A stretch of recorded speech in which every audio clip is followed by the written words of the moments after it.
Pre-war corporations in Fallout are vast. I mean, like, seriously.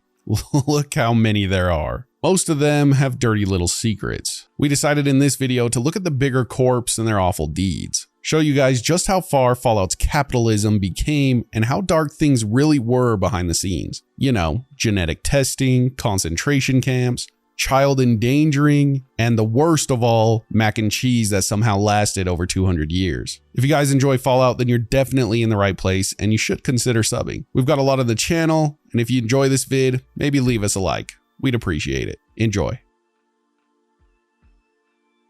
I can point you to one of our family-friendly restaurants, or the non-stop thrills of the Nuka-Cade. Are you finished wasting my time? What did you just say? Oh, what's wrong, dirtbag?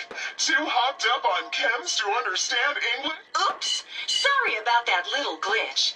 The Nuka-Cola Corporation was the pre-war United States' largest soft drink manufacturer and one of the most powerful corporations in the Fallout universe. Founded by John Caleb Bradburton in 2044, the company quickly grew from a single beverage to a massive corporate empire that dominated the soda market. Nuka-Cola was basically a cultural staple. Its brand was everywhere, on billboards, vending machines, theme parks, and even military gear. The company expanded into dozens of flavors, each one carefully marketed to different regions and demographics, with Quantum being its most infamous product due to its crazy and wacky glow. Hell, the marketing transcends the fourth wall, basically. All of you guys know Nuka-Cola at this point. It truly is a staple for the series. Well, behind the branding and the cheerful mascots, the Nuka-Cola Corporation was heavily involved in unethical practices. It engaged in dangerous scientific research, military collaborations, hostile takeovers of competitors, and manipulative advertising. The company used its influence to hide the dangers of its products and push addictive, chemically altered drinks to children and adults alike.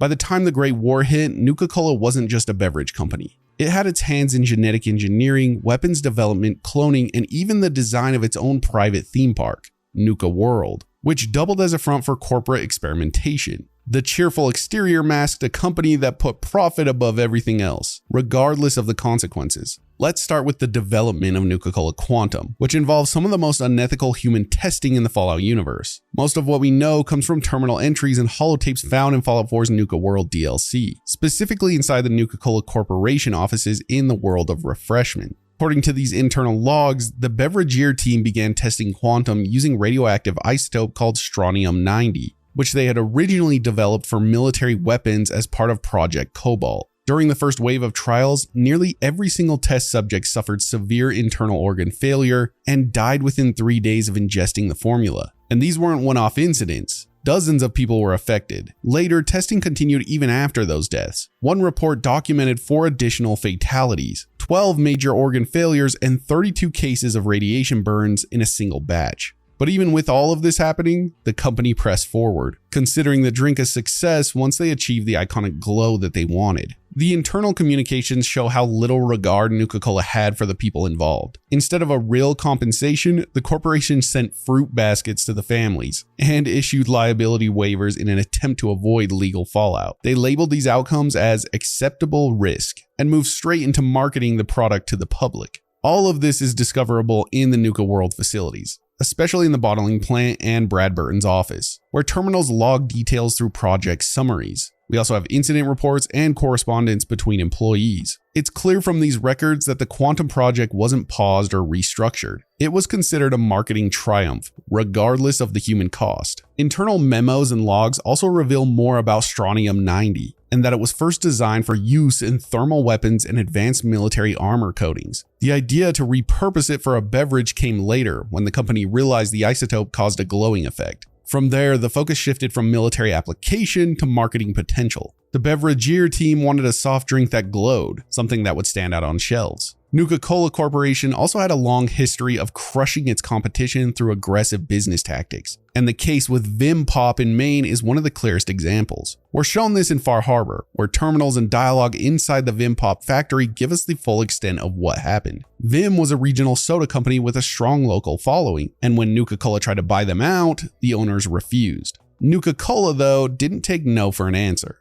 According to the logs found in the Vim factory, Nuka-Cola hired mercenaries to carry out sabotage operations. These included theft of delivery trucks, intentional damage to production equipment, and even targeted intimidation of Vim employees. One memo describes how Nuka-Cola operatives stole proprietary recipes and attempted to undermine Vim's distribution network. The pressure campaign became so intense that it disrupted the company's ability to meet orders and maintain market presence. And of course, this wasn't an isolated incident either. Across the series, Nuka-Cola is shown absorbing or forcing out smaller soda companies, either through buyouts or more covert interference. The same behavior is hinted at in various terminals across Nuka World, where old promotional materials and executive emails reference other acquired brands, all being folded into Nuka-Cola's product line without further explanation. In the case of Vim, the sabotage eventually led to the company's collapse. After the Great War, all that remained were abandoned facilities, broken machinery, and leftover crates of soda. Inside Nuka World's Safari adventure, the Nuka-Cola Corporation was secretly running genetic experiments under the name Nuka-Gen Replication Program. Also, did they have to name everything Nuka? Jesus. Most of this is uncovered through terminal entries and holotapes found in the Safari adventure area. The project used a prototype device called the Nuka-Gen Replicator, which was designed to clone animals for park exhibits. On paper, it was meant to simplify upkeep by reproducing endangered or exotic creatures. In reality, it became a hub for reckless bioengineering. The replication process went wrong early on. Clones came out malformed, aggressive, and unstable. Some were highly radioactive, while others exploded shortly after replication due to cellular decay. The failures were on a regular basis, but scientists kept the program running. Terminals show the research team ignored safety warnings and ethical guidelines. Multiple entries mention creatures attacking handlers, genetic material degrading during replication, and security teams being called in to contain outbreaks. One holotape specifically describes a creature that detonated in the observation chamber, killing 2 staff members. But the team just kept on experimenting, pushing for viable animal production without ever addressing the core flaws in the process. There's no indication that the park management or the public knew of any of this happening. Safari Adventure kept operating as a family-friendly zone while dangerous experiments took place behind the scenes.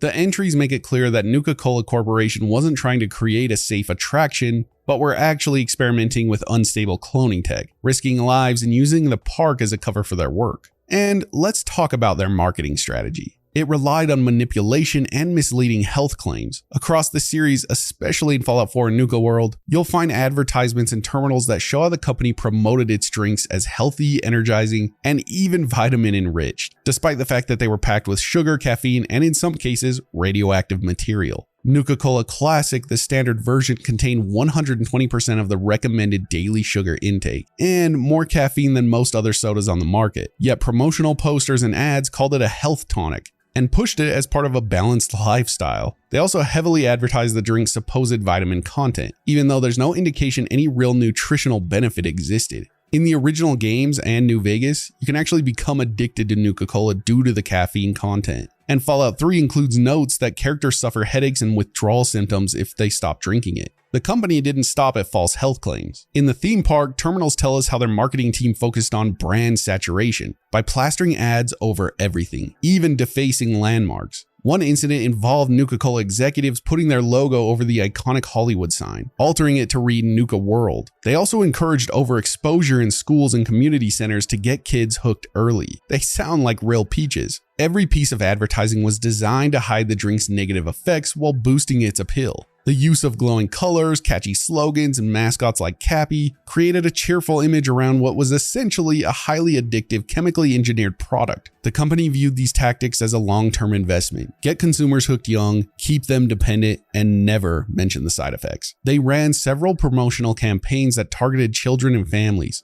often disguising marketing as education or community engagement. One example is the Zap That Thirst reading campaign, where students were encouraged to read an absurd number of books, up to 10,000 pages to earn Nuka-Cola rewards. This program is mentioned in terminal entries and displays found throughout Nuka World, mostly in the Vault-Tec Among the Stars exhibit. The company used these programs to build brand loyalty in kids and push regular consumption at an early age. Another example involves Nuka-Cola's partnership with White Spring Resort in Fallout 76. Nuka-Cola provided exclusive branded content, sponsorships, and access to corporate spaces in exchange for promotional control across the property. Terminals at the White Springs show how the resort gave Nuka-Cola prime advertising real estate, naming rights, and even input on guest amenities. In return, the resort's events and merchandise prominently feature Nuka-Cola branding, giving the company access to a captive audience. Across the series, these campaigns are documented in logs, signs, and terminals, and they all point to a consistent strategy: use incentives to push product loyalty under the appearance of public outreach. Whether it was soda giveaways in schools, mascot meet and greets, or theme park attractions, Nuka-Cola blurred the line between advertising and community service. The company's goal wasn't to educate or entertain. It was to keep their product in the hands of every consumer, starting as early as possible. I'm sure there's more I missed, but I think you get the gist of it. Nuka-Cola is the shining example, the literal beacon of what capitalism turned into in the Fallout universe.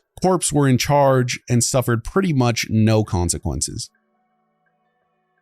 RobCo Industries was one of the most powerful and influential technology corporations in pre-war America. Founded by Robert House, the company specialized in advanced robotics, also computer systems and military technologies. RobCo was responsible for developing a lot of the core systems and machines that became standard across the United States, including terminals, security turrets, and robots like the Protectron and RoboBrain. Its technology was used everywhere, homes and factories to military bases and vaults. RobCo terminals in particular became the universal standard for computer access across the country. They played a major role in the pre-war automation boom, and it came at the expense of the working class. The company mass-produced robotic labor units like Protectrons and Assaultrons, which were rolled into factories, delivery services, security, and even domestic work. As these machines took over, massive layoffs followed. Workers across the country lost their jobs almost overnight, especially in the industrial sectors. This led directly to the automation riots, a series of violent protests triggered by widespread unemployment and the collapse of job security. Definitely doesn't feel relevant at all to us in the real world right now, right? Most of this information comes from terminal entries and locations in 76, especially in Watauga, a city fully automated with RobCo tech. Terminals in the city hall, residential towers, and RobCo autocache sites document how automation displaced entire communities and how citizens pushed back. There's also a RobCo promotional recording in Watauga that spins the transition as a success, but the surrounding ruins and protest graffiti tell a bit of a different story. We also see the aftermath in other games across the series. Robots manufactured by RobCo are still functioning centuries later, wandering ruined workplaces long after their human employees were forced out. The fallout from this shift set the stage for social unrest and the dehumanization of labor, all sparked by RobCo's push for full robotic control. But speaking on Watauga, RobCo's involvement in the destruction of Watauga National Park is also found in 76. The company partnered with Hornwright Industrial and Atomic Mining Services to bulldoze large portions of the park and replace it with Watauga, the so-called city of the future. Their plan was to create a fully automated urban center, designed and maintained entirely by RobCo robotics, with minimal human oversight.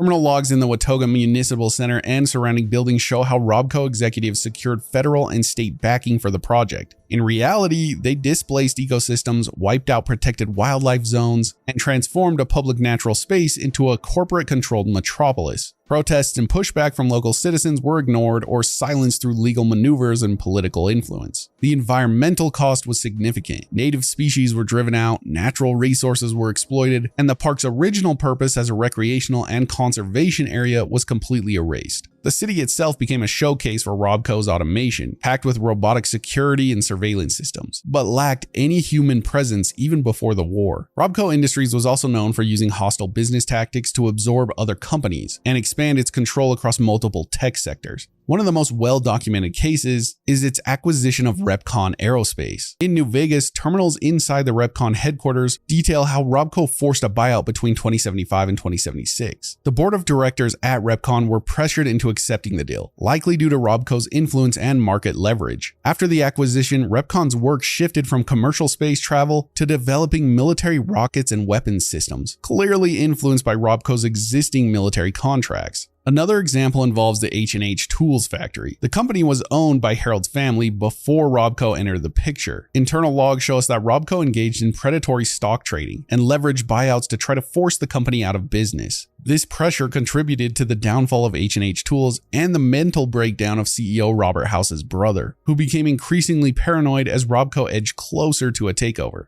These events are told to us by terminals, corporate memos, and notes found throughout both facilities. The acquisitions weren't normal business expansions. They were power plays. RobCo used its resources to absorb competitors, redirect their research, and eliminate threats to its growing monopoly. Whether that was through legal manipulation or economic pressure, the result was the same. RobCo gained more control and the original companies lost their independence. They were also a key player in the creation of robo-brains, the robots that operate using actual human brains as their central processing units. This project was developed in partnership with General Atomics and the US military. The robo-brains were part of a military push to create more adaptive and intelligent AI, but rather than advancing digital computing, the companies decided to use human tissue to bypass limitations in machine learning. Brains used for these robots were often taken from unwilling or unaware donors. In Fallout 4 in the Automatron DLC, it explores this in detail, revealing that many of the brains came from abducted civilians or prisoners. Terminal entries in the Mechanist lair, as well as dialogue from the robotic antagonists, show how the donors' personalities were stripped out during the transfer process. What was left was a reactive, unstable machine with remnants of human cognition, but no remaining autonomy. The US military greenlit the procedure, and RobCo provided the robotics platform to house and control the brains. In Fallout 3, several terminals at military and RobCo facilities explain how the robo-brains were field tested and deployed. The experiments were considered successful by military standards, but the ethical cost was ignored entirely. Big shocker there. The project turned living people into machine components, erasing their identities and reducing them to processing units. And lastly, we know that RobCo Industries was in bed with the US military industrial complex, and they played a huge role in the development of advanced weapon systems before the Great War. One of the best examples is Liberty Prime, a massive nuclear-powered combat robot co-developed by RobCo and General Atomics.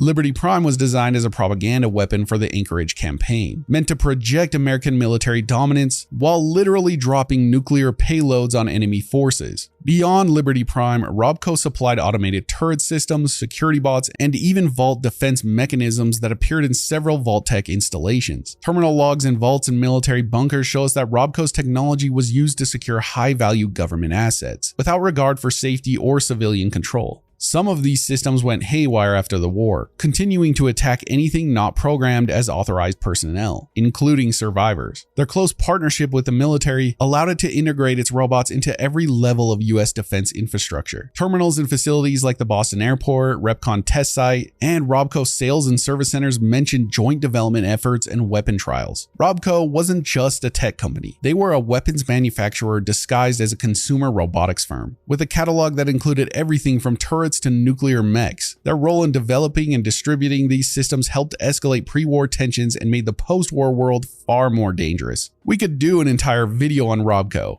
or really most of these corpos. In fact, if you guys want to see that, then just let us know.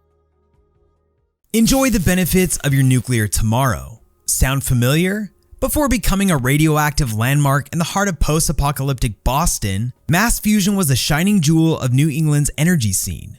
Founded in 2043 by Carl Oslo, a visionary engineer fresh off a stint at Poseidon Energy, mass fusion quickly rose as Massachusetts' premier power provider. Their catchy slogans like "Total Power by Boston for Boston" and "Power People Perfect Mass Fusion" resonated deeply with the masses, painting a bright fusion-powered future. By 2070, mass fusion wasn't just lighting homes. They powered cars, factories, and entire cities. Fusion wells, engines, and cores bearing the mass fusion stamp became ubiquitous, humming quietly beneath the surface of everyday life. But in typical Fallout fashion, beneath the sleek marketing lay a darker, glowing secret. See, mass fusion operated nuclear containment facilities scattered around Boston, and when nobody was looking, coolants from these plants were carelessly dumped into local lakes. Citizens reported alarming symptoms like nausea, hair loss, radiation burns, and vomiting. You know, the basics. Mass fusion's PR machine quickly swung into action, denying every accusation and assuring the public that their home fusion units were completely safe. Yet, the truth was leaking faster than that toxic coolant itself. Behind closed doors, mass fusion embarked on their ambitious yet controversial Clean Power Initiative.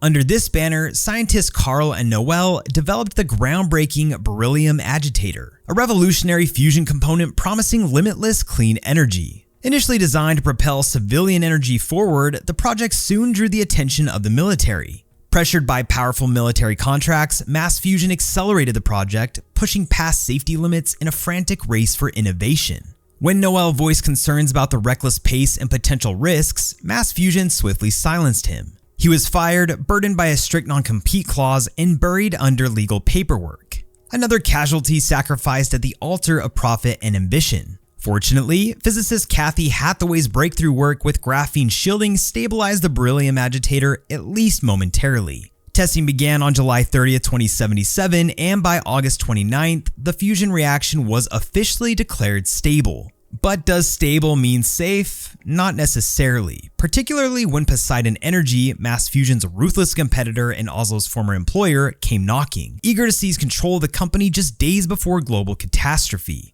And then came the bombs. The bright promise of Mass Fusion turned into a literal glowing ruin, reminding us players of unchecked corporate greed and technological arrogance. Today, Mass Fusion's towering wreckage looms over the Commonwealth, a radioactive symbol of a future lost to power struggles and unchecked innovation. They promised clean, safe energy. Instead, they delivered a ticking time bomb right before the real bombs dropped. Between the employees silencing, the local populace suffering, and releasing innovation before being safely tested, Mass Fusion wasn't exactly the most ethical of companies, and they had a few dark secrets up their sleeve. In today's wasteland, it's just another crumbling shell of the old world. But before the bombs fell, Poseidon was one of the biggest power players, and I mean that literally. They had two catchy catchphrases: "Begin your odyssey with us," and "Ruler of the tides of innovation." Both slogans make sense, with the word Odyssey having Greek ties with Homer's The Odyssey, and Poseidon being the Greek god of the sea. And obviously, Poseidon holds the infamous trident, and this of course syncs up with the keyword tide in their second slogan. Many of you likely know that already, but it's worth mentioning. Poseidon Energy wasn't exactly your local mom and pop gas station chain. It was a massive pre-war energy conglomerate, pumping out fossil fuels, operating nuclear power plants, and supplying both civilian and military clients across the continental US. Sounds pretty important when it comes to day-to-day life in the pre-war life, and when it comes to the timeline of during the Great War, but their local stations weren't exactly as great as your local Buc-ee's. Shout out to our viewers from the South. I've never been to one, but Buc-ee's looks badass. But behind the pristine branding and gleaming towers of energy was a corporate machine powered by corruption, secrecy, and good old government contracts. The age-old hallmarks from the likes of Vault-Tec. Poseidon wasn't just lighting up the nation though. They were developing experimental energy weapons, working with the Department of Defense, and getting cozy with other shady megacorps like West-Tec. Word is, they may have helped fund early research into the FEV as well. And speaking of shady, Poseidon's execs were obsessed with maximizing profits over safety. Reports hinted at faulty reactors, overworked scientists, and cutting corners on inspections. There are even whispers that some of their clean energy initiatives were just marketing fluff to distract from the radioactive runoff and rising cancer rates near their plants. The roots of Poseidon run deep, as they even dabbled in projects through international affiliates like PetroChico in Mexico. So their secrecy of corruption was networked internationally. And that wasn't all. Poseidon developed its own internal communication network, PoseidonNet, connecting facilities coast to coast. Think of it as a high-powered corporate intranet built on top of crumbling democracy. Their portfolio was absolutely stacked. They manufactured the U-235 atomic outboard motor for boats. Yes, that's exactly as unstable as it sounds. Worked with atomic mining services, and ran power through the Poseidon Power Management System, including the massive facilities in Appalachia. Like most shady corporations pre-war, Poseidon wasn't just about energy. They were about control. The company dabbled in weapons development, maintained government contracts, and had no love for organized labor. When workers at Plant WV06 went on strike, supported by the Associated Miners Union, Poseidon didn't negotiate. Instead, they called in the National Guard, who responded with hallucinogen riot gas. Peaceful protests turned into chemically induced panic, and it was a classic tale of corporate diplomacy. Internally, Poseidon was fractured. Visionaries like Carl Oslo left out of frustration, founding Mass Fusion, a direct competitor. And while some of Poseidon's most ambitious research never reached completion, that hasn't stopped scavengers like the Brotherhood of Steel and the Enclave from trying to unlock their secrets in the modern-day wasteland. Quickly going back to some of their subsidiaries, they had four. First, as briefly mentioned, they had PetroChico, which operated in Mexico and the Mojave Desert before the Great War. And you may have noticed their billboards when traversing the Mojave yourself. Second, they had Poseidon Gasoline, which we see appear in Fallout 2. Third, Poseidon Oil, which also appears in Fallout 2. And lastly, they had Triton Material Disposal. This company made a contract with the mayor to store radioactive materials within city limits. Sounds safe enough. Allegedly, the contract was meant for 26 consecutive months, which is completely random since usually deals are for 12 months or annually based, so the additional 2 months are random, but kind of a fun fact. The deal was on the brink of being publicly announced via WKAK radio, but it is unknown if the revelation ever aired at this time, and the rumors likely died when the world collapsed. The ambitions of the company were nothing short of amazing, whether it be good or bad. This megacorp was lighting the way into a new golden age, or at least so they claimed. At Helios 1, they created Archimedes, which was a solar-powered energy weapon disguised as a clean energy project. It used microwave radiation to beam power to remote locations. But it also had a dark twin, Archimedes 2, a satellite-based artillery system. One test nearly fried the Black Mountain Array and nearby military bunkers. They also developed a secret project meant to replace Winchester P94 plasma caster. Its prototype, the Q35 matter modulator, was stolen by Repconn Aerospace. Because even in a dying world, corporate espionage is eternal. Poseidon's legacy continues to glow on. A radioactive ambition left unchecked, weaponized progress, and a company that promised to power the future, but helped burn it down in doing so.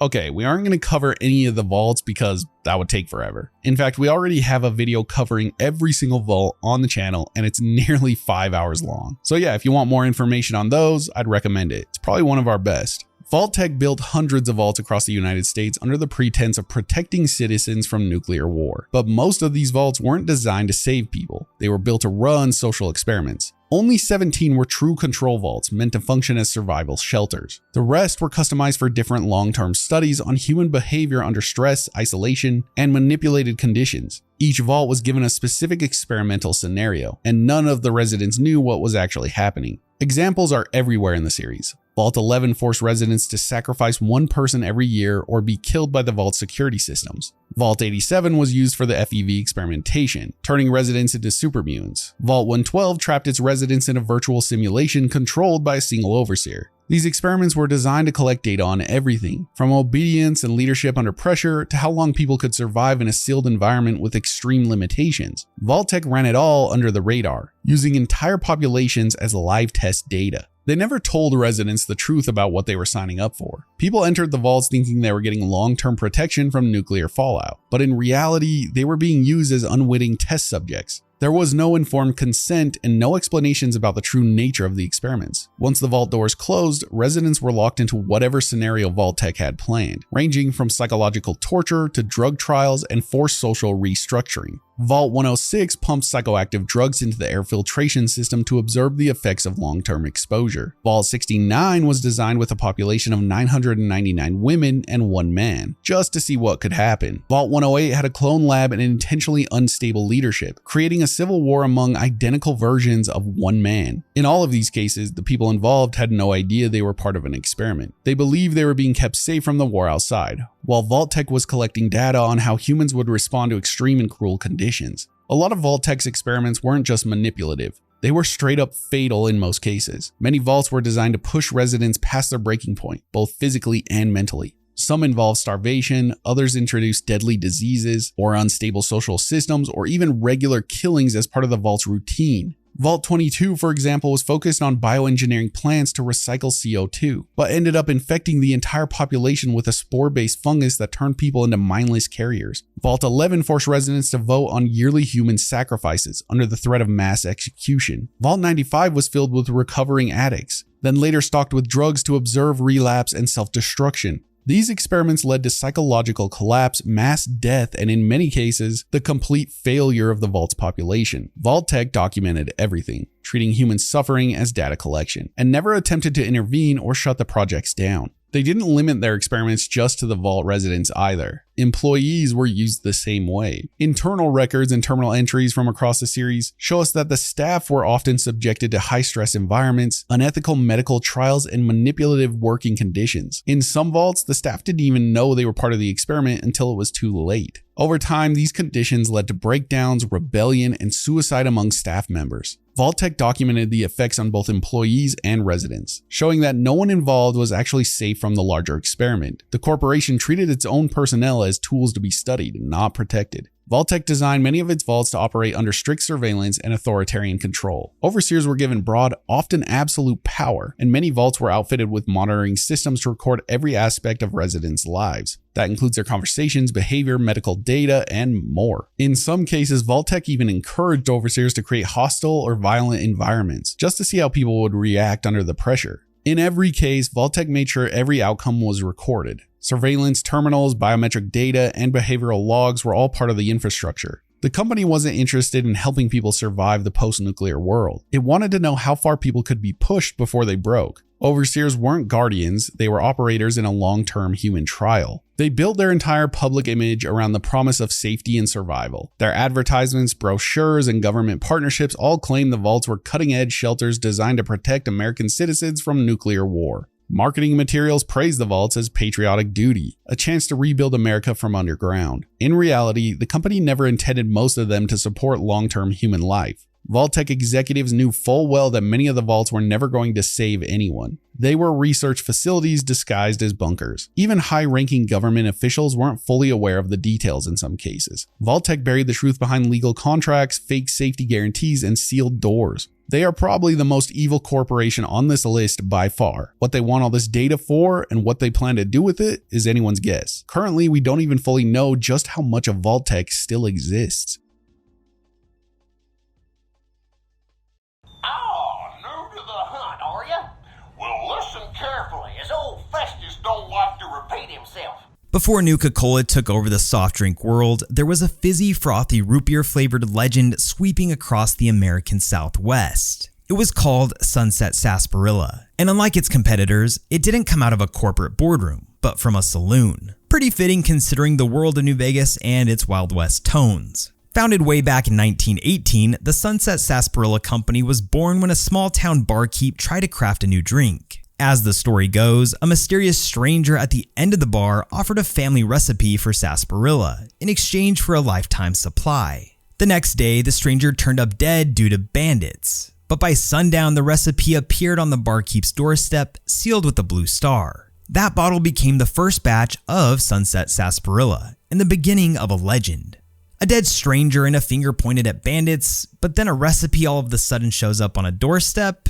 The sudden reeks of intentional murder, but by who? We may never know. Some doubt the saloon owner was in on it since he paid for the funeral of the lone stranger, but the timing of the ordeal was pretty impeccable to say the least. Over the decades, Sunset Sarsparilla boomed. By the mid-2000s, they were shipping bottles from LA to Canada and selling like crazy across the Southwest. They even diversified into home goods. Lamps made from bottles, branded doormats, the American shit you'd expect to see in this dystopia of 1950s glamorized consumerism. But success brought competition, and Nuka-Cola's John Caleb tried to buy them out. When that failed, he released Nuka-Cola Wild, which was basically a root beer knockoff that never quite caught on. As Sunset expanded, they partnered with RobCo to automate their factories. The janitorial staff got an upgrade with Mr. Janitor, but automation also led to technical glitches, like rogue delivery bots botching entire regional supply chains. Then came the rumor, or rather a fake contest. Collect bottle caps with blue stars for a grand prize, just like those lollipops we all had as kids. Truth was, there was no contest, just speculation. But sales shot up 300%, and instead of shutting the rumor down, the company leaned into it and essentially lied by doing so. They installed some fucked up robot named Festus, which was a talking robot cowboy mascot, and launched an entire cowboy themed marketing campaign to sell the myth. And FYI, he's creepy as all hell. And when concerns about health risks emerged, side effects from drinking too much Sunset, the company denied everything. Who could possibly drink that much, they claimed. So yes, Sunset Sarsparilla was more than just a drink. It was an American myth. Part root beer, part ghost story, part corporate hustle. Even to today, a few bottles of Sunset Sarsparilla have a bottle cap marked with a blue star that some say the saloon owner requested. But other rumors, or ghost stories, say the stranger is continuing to sample the bottles like he was promised. Spooky. God, but are you ugly. Get upstairs and talk to Jason before I throw up just from looking at you. Before the bombs fell, and long before humans were taken and frequenting space, yes, I'm looking at you, Zaydens, Repconn Aerospace was trying and often failing to do just that. Founded in 2054 after a single successful launch of their Delta rocket, Repconn set up shop in Henderson, Nevada, aiming to revolutionize orbital propulsion in the middle of a growing energy crisis. Their pitch revolved around rockets fueled by plasma, fission, and experimental fuels that would solve Earth's energy problems, or at least blast some satellites into orbit. Allegedly.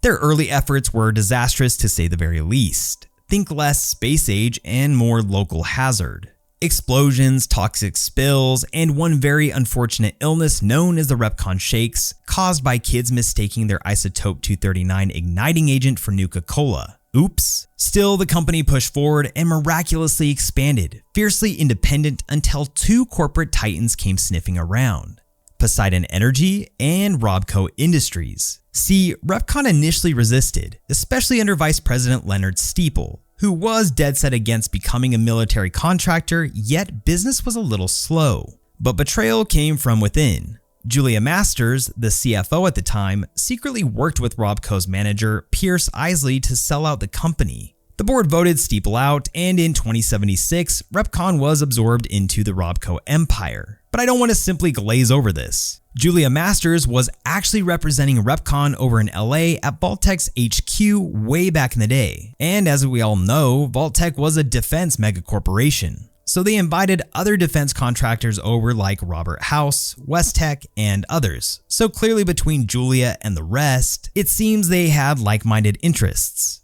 What's even more horrific is that Julia, again a representative of Repconn, had the idea to create a vault where children and their parents would be separated, and only the best and brightest children would make it into adulthood. Pretty dark shit. She also had a shitty idea about a robot as an overseer that was initially going to deliver milk to the front door of the vault, but it was such a bad idea that I don't think it ever happened, at least that I know of. From there, things got even darker. Repconn's rocket tech was repurposed into weapons research, including the now famous Q-35 matter modulator, based on stolen data from a project within Poseidon. Yes, that's right, Julia Masters was a double agent, leaking intel back to Poseidon even as she helped RobCo buy Repconn out. See, VP Steeple wasn't really that bad of a guy, but RobCo kept buying shares of the publicly traded company, so he got ousted and betrayed, which is when Repconn became nefarious. Meanwhile, workplace safety, practically non-existent. Radiation leaks, cover-ups, and scapegoating innocent employees were all part of Repconn's final years. One spill was so catastrophic, it sidelined development for months and permanently contaminated nearby towns. By 2077, the company was still dreaming of interplanetary mining missions even while their test sites burned and spies ran wild through the halls. And then, the world ended. Repconn also leveraged Navarone Inc.'s navigational systems for the rockets used over at Repconn's test site. So are they inherently bad from dancing with the devil? I'll let you decide. I don't necessarily think so, since they were likely working with them before Repconn went down that dark path. Speaking of paths, it's also worth noting that Repconn Aerospace is in the same location as the real-world Pepcon chemical plant, which was formerly in Henderson. And if you don't know what Pepcon is, neither did I until researching this video, but it's the Pacific Engineering and Production Company of Nevada. Today, Repconn's Mojave facilities sit in eerie silence, part museum, part relic, echoing a time when we thought rocket fuel could fix everything. Spoiler alert, it didn't. I'm sorry, but due to pending litigation, I am unable to comment. Please direct your inquiries to the General Atomics Legal Affairs Division. General Atomics International is a pre-war defense contractor and robotics manufacturer in the known for developing domestic and military robots. The company created the Mr. Handy, Mr. Gutsy, and Miss Nanny series, robots designed for everything from household chores to frontline combat. While RobCo handled software and terminals, General Atomics specialized in hardware and AI integration. They were also behind some of the darker experiments in the Fallout world, including the joint creation of robo-brains using human brains. They developed something called the Director Management System, an automated control program meant to run entire facilities without human oversight. One of the main test sites for the system was the General Atomics Galleria in the Commonwealth. The system was supposed to manage day-to-day operations, assign robot duties, and keep everything running smoothly through a single AI director. The problem was that the system didn't work as intended. During the initial testing, the director made poor decisions and failed to properly manage the robots. Malfunctions became common, and things escalated to the point where multiple employees were injured or killed, including the human supervisor, who by law was required to oversee the facility's operation. And rather than shut the system down, General Atomics kept it active until enough damage had been done to force a shutdown. You can find the evidence of this in the terminal entries at the Galleria itself. Logs detail fatal incidents, firmware flaws, and post-mortem reviews by the company's own staff. Instead of pulling the plug entirely, they tried to fix it with software updates, but by then the damage was already done. The Galleria was locked down, left running on a broken system with no one left alive to manage it. After the director management system caused multiple fatalities at General Atomics facilities, the company's response wasn't to publicly acknowledge the problem or recall the system. It was to pay off the survivors. The General Atomics Legal Affairs Division stepped in immediately after the deadly incidents. Their job wasn't to investigate or fix the core issues, but instead to contain the situation legally. Survivors and families of victims were offered financial settlements, but only on the condition that they signed non-disclosure agreements. These gag orders prevented them from speaking publicly about what happened, or filing lawsuits, or even going to the media. The company used these legal tools to keep the story under wraps and continue development without public backlash. But this wasn't a one-off event. It was part of a pattern. GA treated these incidents as legal problems, not technical or even ethical ones. Terminals from various facilities, especially at General Atomics Galleria, show that the accidents were followed up with internal memos about settlement offers and liability control. GAI wasn't just about making domestic robots either. They were also involved in US military projects before the Great War. The company helped develop multiple weaponized platforms, including the Mr. Gutsy combat unit, the Robo-Brain program, and even contributed parts for Liberty Prime like the AER-9 laser rifle diverter. They were also creating and refining some of the most dangerous tech used in warfare. The Robo-Brain project, for example, involved implanting human brains into robotic shells to enhance battlefield performance, a concept that raised serious ethical questions, as we know. The company also mass-produced Mr. Gutsy units, the military ones, while still producing near-identical models like Mr. Handy for home use. Atomics built its entire business model around automation, pushing robots into every possible corner of daily life: homes, businesses, malls, and the military. Their products like the Mr. Handy line were widely adopted across the pre-war US because of their convenience and versatility. But the company had a consistent pattern of releasing unfinished or unstable systems, fixing problems only after people were being hurt or killed. They didn't focus on safety or long-term reliability, only speed to market and product saturation. The director management system is the most obvious example, but the same issues show up for other products. Fallout 4 shows multiple locations where Mr. Handy units have gone rogue, including homes, stores, and remote facilities. The Robo-Brain and Mr. Gutsy platforms also cause problems due to their aggressive programming and questionable AI behavior. Terminals across the series, from the General Atomics factory to various test sites, mention performance failures, erratic behavior, and post-incident patches instead of preventative design. Rather than addressing these issues at the root, they relied on firmware updates, settlements, and PR deflection. Their systems were reactive, not proactive. They put out the fires instead of building safer machines, and the result was a trail of broken bots, dead employees, and abandoned facilities. The company's automation obsession ultimately created more problems than it ever solved. Before the wasteland was littered with ghouls and laser rifles, there was Grognak the Barbarian cleaving his way across comic panels, brought to life by none other than Hubris Comics. Founded in 2021 and headquartered in Washington, D.C., Hubris Comics was the powerhouse behind some of the most iconic characters in the Fallout universe. A subsidiary of Hubris Publishing, they were more than just a comic book company. They were a full-blown entertainment empire. Comics, radio dramas, toys, board games, even holotape video games that you may have played, such as that scene in Vault 76. Their biggest stars include Grognak the Barbarian, a loincloth-wearing legend of blood and biceps, and the Silver Shroud, a noir vigilante who cleaned up the streets with style and a Tommy gun. The Shroud was especially huge in Boston, where a Galaxy News radio serial drama made him a household name. But behind the panels and punchlines was Chaos. A planned Silver Shroud TV show was in production just before the bombs fell, but it was instantly bogged down by creative drama, executive meddling, and non-stop rewrites. In the 2060s, Hubris launched Hubris Comics Game Studio, producing titles like Wasteland and Grognak and the Ruby Ruins.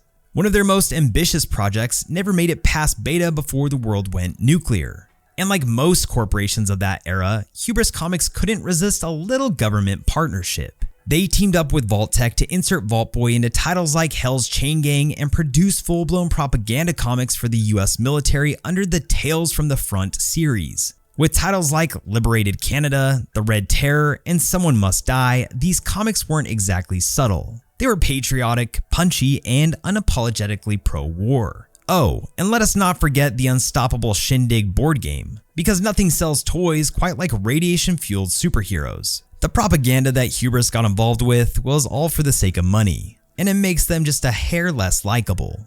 But we can't hate too much since finding a comic in the wild is nostalgically fun and helpful. You can always tell a former Red Rocket shop by the distinctive architecture, making everything from filling stations to corporate headquarters look like the 1950s drive-in burger joint. More than 40 known Red Rocket stations are dotted across the wasteland, their iconic rockets still visible at a distance. Although their suppliers of fuel are long gone, it is not uncommon to find an operating Nuka-Cola vending machine and a trash bin with some salvageable supplies on or near these former oases. The ubiquity of Red Rocket and their brand imagery has given it something of a mythic influence over the people of the wasteland, turning it into an icon of the safety and prosperity of a vanished age. In Megaton, for example, the Church of the Atom building is topped with the Red Rocket sign scrounged from one station or another. Rumors also circulate of a massive vault, Vault-Tropolis, built beneath the company's headquarters building some time before the war. Before our highways turned into empty trails of rust and ruin, Red Rocket Corporation was the undisputed king of American roads. Known nationwide for their iconic ray gun Gothic architecture similar to rockets and chrome fins everywhere. Red Rocket wasn't just a gas station chain, but it was an American institution. Founded long before atomic engines dominated the highways, Red Rocket initially sold traditional gasoline and diesel. But then fossil fuels became scarce during the resource wars starting in 2052.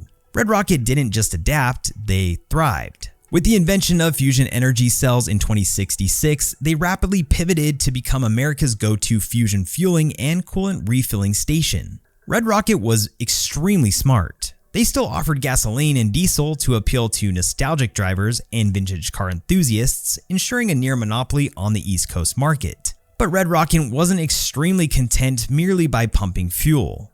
Their larger locations evolved into bustling hubs, complete with automated diners, serving bioengineered burgers grilled to scientific perfection. Convenience stores stocked with Nuka-Cola slushies and gray tortoise cigarettes, and even full-service car washes manned by cheerful Protectrons. Premium high-octane coolant, priced at a steep $113.99 per unit, was the luxury option for discerning drivers. Or if you were a brokey, it was $103.99 for the Coolant A option. Behind their shiny facade of family-friendly smiles and environmental slogans, however, Red Rocket harbored a darker reality. To protect their squeaky clean image, corporate policies dictated the elimination of any threat. Literally. Even their celebrated Trash Busters Award, meant to recognize stations for waste reduction, sometimes rewarded operators who merely dumped waste discreetly out of public view. By 2076, Red Rocket boasted sky-high customer satisfaction rates, though whether these ratings were genuinely earned or subtly coerced remains a subject of speculation. Automation swept through the corporation, replacing human attendants with Protectron robots that tirelessly echoed company slogans, ensuring around-the-clock service 24/7. Red Rocket's influence extended beyond fuel and coolant, and they even dipped into tourism and migration promotion through the Across America board game, cleverly designed to lure job seekers and vacationers alike to industry hubs like Pittsburgh. So yes, Red Rocket may have worn the smiling mask of eco-friendliness and customer care, but beneath that polished veneer, they were every bit the ruthless megacorporation you'd expect in pre-war America and dabbled in anti-competitive practices. Their legacy now? Well, they stand scattered across the wasteland as decaying monuments. But I'd be lying if I said I don't feel a great sense of nostalgia when stumbling across one in my playthroughs. I'll keep this one short. Blamco is mostly known for its mac and cheese that, as far as I know, come in two different shapes and sizes. One has a bomb floating on the top of a bowl of this processed food, and the other just simply says Blamco mac and cheese. But a viewer with better eyesight than me spotted that they also sell instant noodles in the Fallout TV show. There's a scene where Squirrel is eating this stuff when talking to Lucy in the TV series. And then when the ghoul goes inside the Super Duper Mart later, there's the instant noodles on the ground close by the now dead version of Squirrel. So why is this company being mentioned in the video? Because any food lasting an apocalypse can't be good for you. It's hard to even call it food at that point, so I'll claim that Blamco is part of the big food corporations we see today that is really just poison disguised as food. So yeah, I'd say it's a special mention. This is the think tank. The nerve center of Big Mountain, the greatest research center known to man and to us. Big Mountain, also known as the Big MT, a secretive scientific facility hidden in the southwest region of the pre-war United States. It wasn't a traditional corporation, but it was a government-funded think tank that brought together top scientists from across the country to conduct unrestricted research. Big MT operated independently from most oversight, and its experiments pushed the boundaries of ethics and human safety. The think tank was involved in human experimentation long before the Great War. The facility ran projects using both American volunteers and detained Chinese Americans, many of whom were suspected of espionage. These detainees weren't treated as prisoners of war or criminal suspects. They were actually used as test subjects for biological weapons, mutagenic compounds, and neural conditioning. According to the terminal logs, some of these experiments included full-body cybernetic replacement, forced organ mutation, and long-term radiation exposure studies. You know, nothing too crazy. Volunteers were sometimes recruited under false pretenses,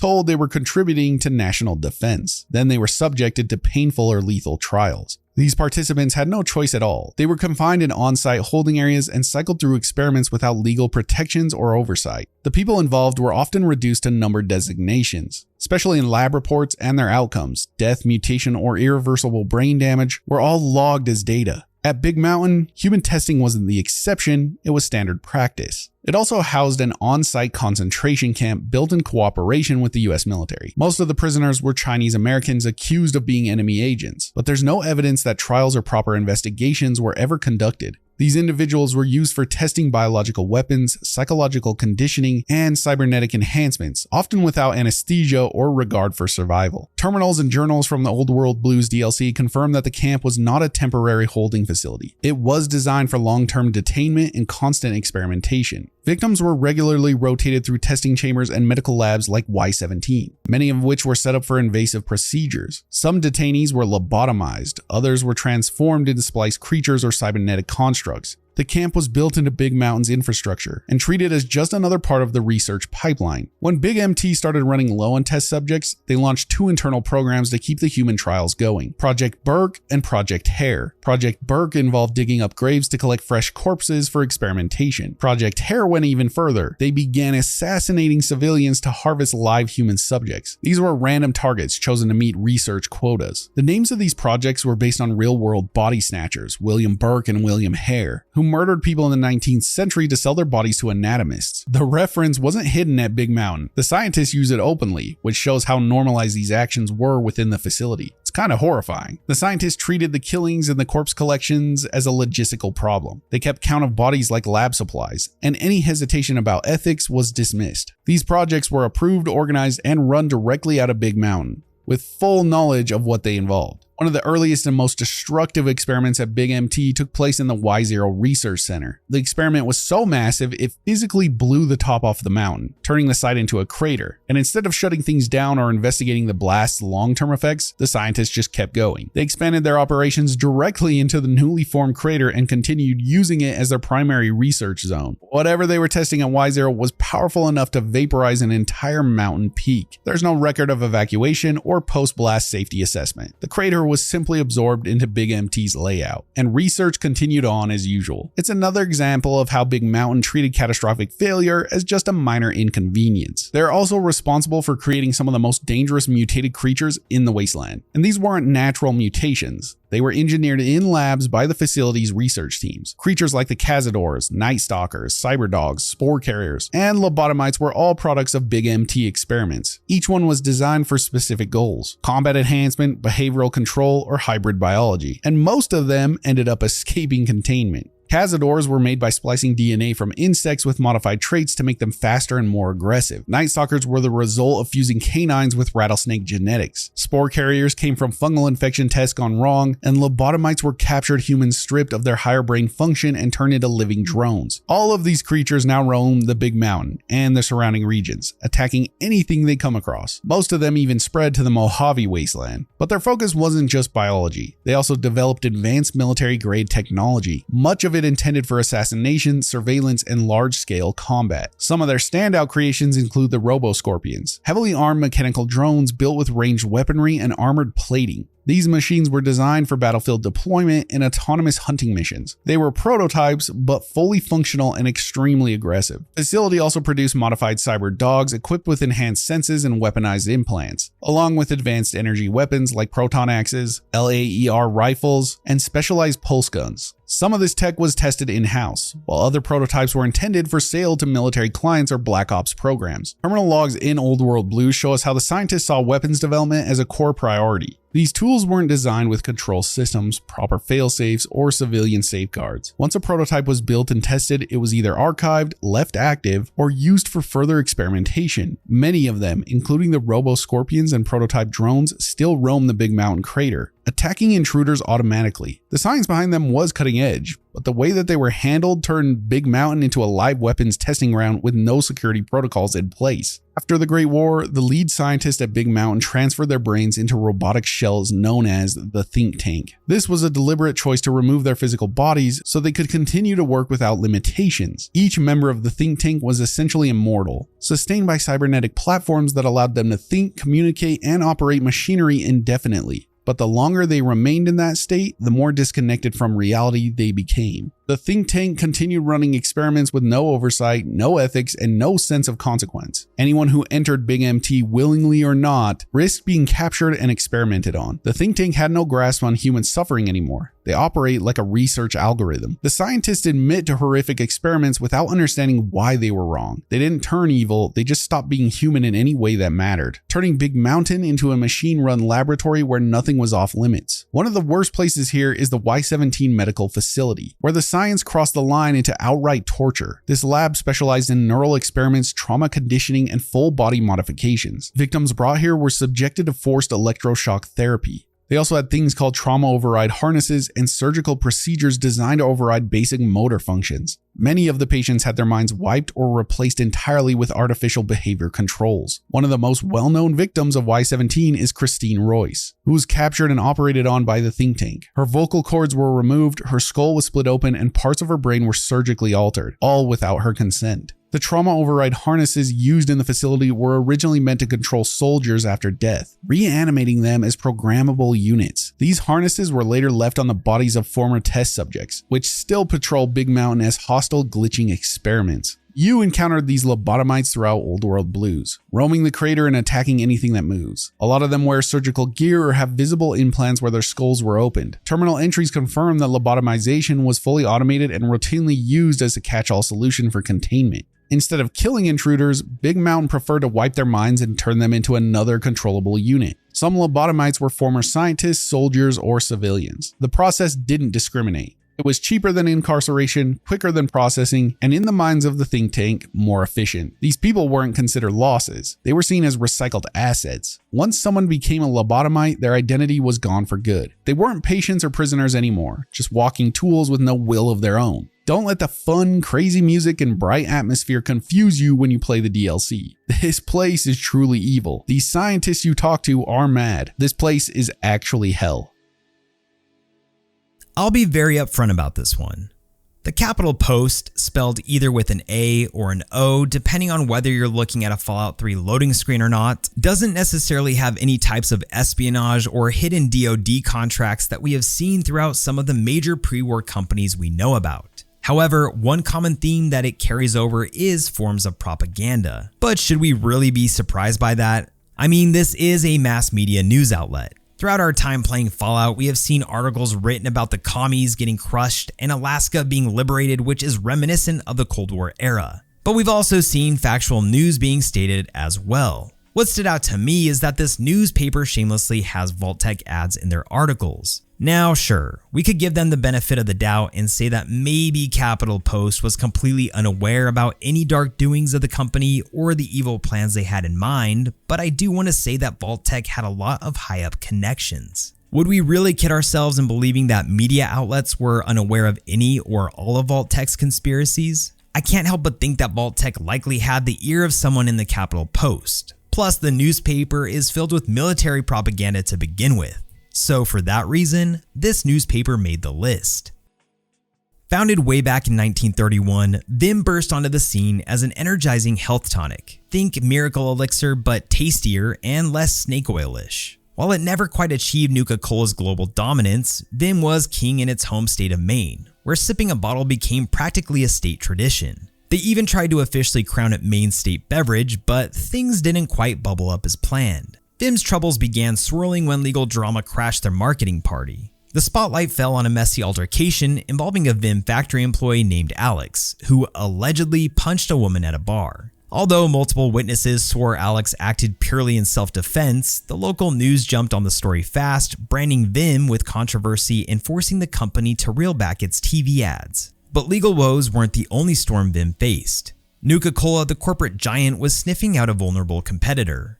Vim's owner Doyle Reed fought valiantly against Nuka-Cola's relentless buyout attempts, determined to keep his family's legacy intact despite mounting financial pressures from the scandal. Still, Vim found quirky success through its wildly popular ambassador program. Picture this: salespeople clad head to toe in T-51 power armor painted in bright Vim colors strolling around town charming locals into loyal customers. Pretty genius, and let's be honest, who wouldn't buy a soda from someone rocking power armor? But what exactly made Vim special? I mean, aside from the brilliant marketing and armor-clad salespeople, it was all in the recipe. Maine's pure spring water blended with natural extracts and syrups, slightly fermented for a unique zing. Vim's lineup featured favorites like Vim Refresh, Vim Quartz, and the iconic Captain's Blend, proudly advertised as the taste of Maine in a bottle. Side note, Vim's Captain's Blend shares its slogan with Maine's real-life beverage Moxie. Coincidence or clever respects paid? You decide. Interestingly, Vim even managed to avoid the radioactive fate of its rivals, despite sitting around in irradiated environments for 2 whole centuries. Vim drinks offer no rads, just refreshment. Plus, collectors love Vim for its unique giant bottle, perfect for home decor or impressing fellow survivors. Reminiscent of Sunset Sarsparilla, at least in this light. In my opinion, Vim isn't one of the bad ones on the list, but we are covering the darker stories for each business, and with this in mind, allegations of punching a woman made the list. But what side are you on? Team Alex, the Vim employee, or Team Random Woman at the Bar, the accuser? Vault-Tec was a powerful pre-war military contractor and research firm responsible for some of the most significant and destructive technologies in the Fallout universe. Originally focused on advanced weapons development, Vault-Tec later expanded into biochemical and genetic research. Vault-Tec's T-45D power armor was the first of its kind to be deployed in real combat, but it wasn't ready. During the Anchorage campaign, the US military rushed it into service to gain an edge in the war against China. In the games, there's documentation that shows that Vault-Tec engineers were aware of serious flaws in the design, mechanical issues that caused joint lockups, overheating, and even system failures mid-combat. These problems led to the death of multiple soldiers during field operations. Despite the warnings, the armor was greenlit under pressure from military leadership. Field testing reports were ignored or downplayed, and the armor stayed in use throughout the conflict. Vault-Tec made improvements with later models, like the T-51, but the T-45D rollout was mishandled from the start. It turned soldiers into test pilots for unfinished tech, and the cost was paid in lives. The entire incident is recorded in logs found across several games, including Fallout 3 and 76. While remnants of early power armor deployment are scattered throughout military bunkers and terminals. In 2073, Vault-Tec to develop what was originally called the Pan-Immunity Virion Project, a program meant to create a universal cure for all known diseases. That goal shifted. By 2075, the project had evolved into what became known as the Forced Evolutionary Virus, or FEV. Instead of curing illness, FEV was designed to forcibly mutate humans and animals into physically superior forms, boosting strength, endurance, and resistance to disease. But it came with severe side effects: genetic instability, mental degradation, and physical mutations. FEV wasn't predictable. caused massive biological changes in hosts, often turning them into something unrecognizable. Some became sterile supermutants, while others didn't survive the process at all. But even with all this, Vault-Tec pushed the project forward, and the virus was tested in multiple locations. It was never meant to be a cure anymore. It became a tool for forced evolution, with little concern for human cost. So yeah, I'd say that creating super mutants and other FEV monsters is a pretty insane thing for a corp to do. Vault-Tec's Greenhouse Initiative was one of their lesser known projects, but it was just as reckless as their other work. This program was launched in Appalachia and focused on modifying plant life using FEV to enhance agricultural output. On paper, it was about increasing crop yields and resistance to environmental stress. In practice, it involved spreading genetically altered flora across farmland near Huntersville, using FEV-infused fertilizers and seeds. Local farmers were paid to participate in the trials, likely without being fully informed about what was actually being introduced into their soil. Over time, the plants began to mutate, growing aggressively and showing signs of toxicity and biomechanical traits. The project was eventually shut down, but Vault-Tec didn't clean up after themselves. The altered plant strains were left to spread on their own, and no containment measures were put in place. By the time of Fallout 76, these mutated plants are still found throughout the region, especially near the old Vault-Tec facilities. Terminal entries confirm that the company abandoned the project and moved on, leaving the contaminated ecosystem to deteriorate on its own. It was another case of Vault-Tec experimenting first and dealing with the consequences later. Well, I mean, never. In early 2076, Vault-Tec took things further by directly contaminating the water supply of Huntersville with the FEV. But this wasn't an accident. It was an intentional release meant to test FEV's effect on the live human population over time. The residents weren't told. As the virus spread, people in the town began showing signs of mutation, illness, and neurological decline. Vault-Tec monitored the changes, recording the progression of symptoms as part of their research. Once the effects became too obvious to hide, the town was put under full military quarantine. Hazmat teams and soldiers surrounded Huntersville, and anyone who tried to leave was killed on sight. Terminal entries from 76 confirmed that the quarantine was enforced by lethal force, and that Vault-Tec worked closely with the US Army to maintain control while continuing internal studies. The residents, now mutated beyond recognition, were never rescued or treated. Vault-Tec treated the entire town like a live test chamber. And their experiments with FEV didn't just affect humans, they also produced some of the most dangerous creatures in the post-war wasteland. At their Appalachian Research Center, scientists used FEV to create new life forms for potential military use. The results were monsters like super mutants, snallygasters, and the Grafton monster. Each one was a byproduct of forced mutation, splicing, and exposure to unstable strains of the virus. Super mutants were originally part of human testing, meant to create stronger, more resilient soldiers. Instead, they became sterile and mentally unstable. Snallygasters were mutated from unknown animal origins and ended up with acid-based attacks and distorted anatomy. The Grafton monster was a towering brute with thick skin and almost no recognizable human features left. These creatures weren't supposed to escape, but after the bombs fell and containment failed, they spread throughout Appalachia. The Mariposa military base in California, Vault-Tec continued FEV testing under direct military control. Unlike earlier research sites, Mariposa was fully equipped for human trials, many of which were conducted on military prisoners, political detainees, or unwitting soldiers. Scientists ignored clear warnings about the instability of FEV, pushing forward with injections and exposure tests that often ended in death or extreme mutation. The situation eventually collapsed during what became known as the Mariposa Rebellion. Several soldiers stationed at the base discovered the extent of the human experimentation and revolted against their commanding officers. Some of the scientists were executed on the spot. Others were exposed to FEV during the chaos, resulting in the creation of the first generation of super mutants. The base was sealed shortly after the bombs fell, but the virus and the mutations it caused continued to spread. Its collapse marked the turning point in the virus's uncontrolled presence in the post-war world, like directly creating the master. That's a terrible butterfly effect. In January 2076, the US government officially nationalized Vault-Tec's facilities, taking direct control of its operations, especially the sites tied to the FEV. This move came after years of unchecked experimentation, and rather than slowing things down, it escalated the research.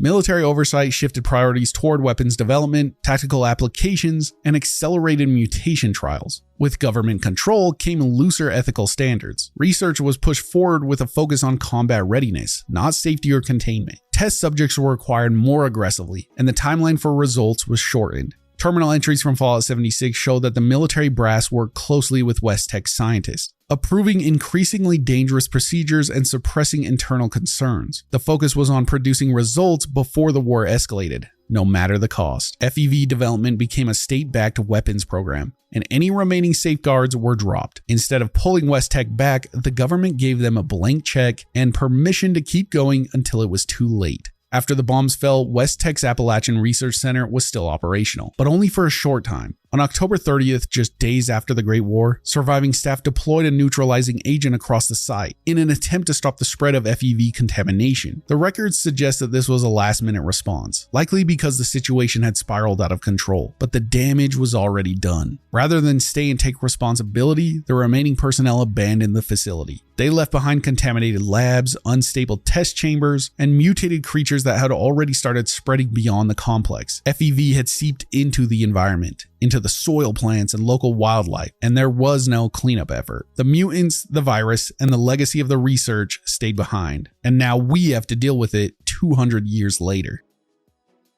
MedTech research was running experiments on a viral disease that specifically affected teenagers and children. Terminals and notes found in the MedTech research facility explained that the company wasn't using volunteers for these trials. Instead, they secured dozens of test subjects in heavily reinforced cells deep within the building. These cells weren't standard observation rooms. They were prison-style enclosures clearly designed to keep people in, not just monitor them. The virus itself was dangerous and not fully understood. It targeted younger individuals, which meant the people locked up were likely abducted or coerced teens. There are no records of consent forms or legal clearances, just the research logs detailing batch tests and symptom tracking. The lower level of the facility are filled with these sealed cells, and by the time you arrive, most of the former test subjects have turned into feral ghouls. The terminals confirm they were left there with no intention of release, clearly showing us that MedTech viewed them purely as data points in an experiment. As the bombs started to fall during the Great War, the director of MedTech research initiated a full lockdown of the facility. Terminal entries found in the sublevels of the building explained that this wasn't just a security measure. It had authorized the use of lethal force to prevent anyone from leaving. That included both the imprisoned test subjects and the facility's regular staff. Once the lockdown began, escape was no longer possible. The system was designed to seal every access point, lock down the research chambers, and activate automated security protocols. The decision to initiate it came from the top. Executives and senior staff triggered it right before they left the facility using a separate emergency evacuation procedure. Everyone else was trapped inside. Apparently, this was standard protocol. The moment the lockdown activated, the building became a sealed tomb for everyone still inside. A lot of these details come directly from terminals and logs scattered throughout the facility, but you can also see the effects firsthand. Long dead corpses in sealed offices, feral ghouls still wandering the containment areas, and inactive security bots still on standby. It's quite clear that MedTech had no plan to reopen the facility once it was locked down. They considered everyone inside expendable. MedTech research was also developing a drug called Prevent, intended as a treatment for the virus they were studying, the one that specifically affected teenagers. The project was pitched as a breakthrough cure. The internal batch reports and test logs found in the facility tell a different story. The drug wasn't stable and the side effects were severe. Test subjects experienced hair loss, cyst formation, and organ dysfunction, especially among adult cases. These symptoms were noted across multiple batches, yet the trials continued with little sign of correction. Procurement logs listed individuals as cost items, and the notes focused more on production speed and compound stability than safety or consent. There's no mention of testing safeguards, no ethics oversight, and no record of volunteers. Prevent was pushed forward regardless of the harm it caused, and the people suffering from it were treated as disposable data points. When the bombs fell, the project was still active, and the facility was still using the drug on the imprisoned subjects in the lower levels. Like everything else in MedTech, the goal wasn't healing, it was control and results, no matter the cost.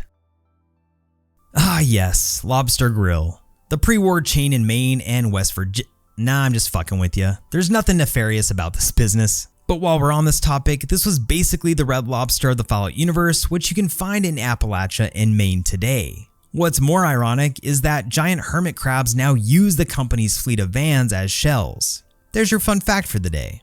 Well, that does it for today's video on the dark sides of businesses in Fallout. What was your favorite dark lore? Let us know in the comments. Thanks for watching, and remember, enjoyed time is never wasted time, and we'll see you in the next.